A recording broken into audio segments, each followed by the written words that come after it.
Jaring laba-laba dosa. Mengapa korupsi di Indonesia tidak akan pernah tuntas hanya dengan penangkapan? Di jantung republik ini, ada sebuah infrastruktur tak terlihat yang jauh lebih kuat, lebih terorganisir, dan lebih canggih daripada infrastruktur fisik manapun yang pernah dibangun pemerintah. Jaringan korupsi sistemik. Kisah pemberantasan korupsi di Indonesia seringkali berakhir sebagai cerita yang sama, diulang dari dekade ke dekade. Sebuah penangkapan besar terjadi, seorang menteri, seorang kepala daerah, atau seorang direktur BUMN dicokok Komisi Pemberantasan Korupsi (KPK). Publik bersorak, media merayakan, seolah-olah kemenangan besar telah diraih. Namun dalam hitungan minggu, optimisme itu memudar, digantikan oleh kesadaran yang pahit. Kita baru saja memotong satu dahan, sementara akarnya tetap utuh dan bahkan semakin menjalar. Akar yang menyatu dengan fondasi negara. Korupsi di Indonesia telah mencapai tahap evolusi yang mengerikan. Ia bukan lagi sekadar tindakan individual yang serakah. Ia adalah sebuah sistem operasi yang mendarah daging dalam birokrasi, politik, dan bahkan struktur sosial.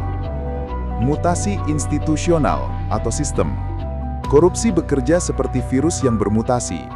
Awalnya ia hanya menyerang individu, tetapi kini ia telah menginfeksi dan membentuk ulang institusi. Prosedur, peraturan, dan kebijakan dibuat bukan untuk melayani publik, melainkan untuk memfasilitasi pemerasan dan pembagian rente. Untuk seorang pengusaha, menyuap adalah biaya operasional yang lebih efisien daripada mengikuti proses legal yang berbelit. Untuk seorang birokrat, meminta komisi adalah insentif agar pekerjaannya diselesaikan. Korupsi telah menjadi biaya default dalam sistem.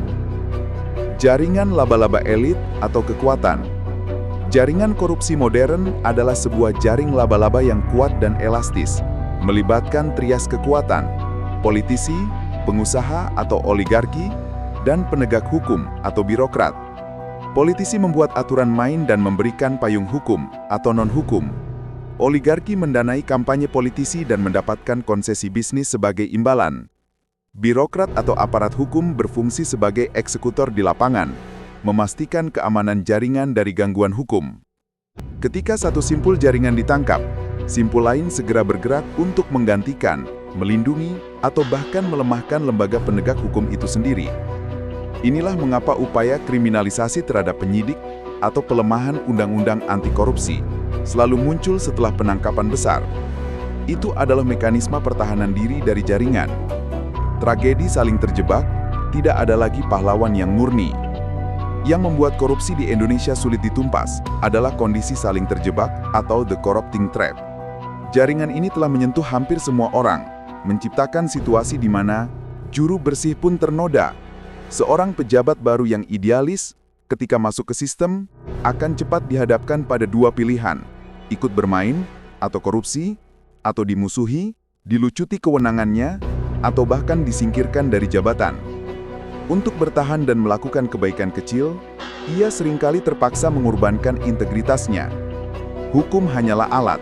Lembaga penegak hukum tidak bisa lagi bergerak bebas, karena setiap kasus yang mereka tangani hampir pasti akan menyentuh kerabat, kolega, atau bahkan atasan mereka sendiri yang berada dalam jaringan yang sama. Hukum, alih-alih menjadi pedang keadilan, seringkali menjadi perisai atau alat negosiasi di tangan elit. Maka setiap penangkapan hanyalah ritual tahunan yang berfungsi sebagai katup lepas amarah publik, tetapi tidak pernah benar-benar mengubah cara kerja sistem. Penjara telah menjadi sekoci penyelamat yang terisi penuh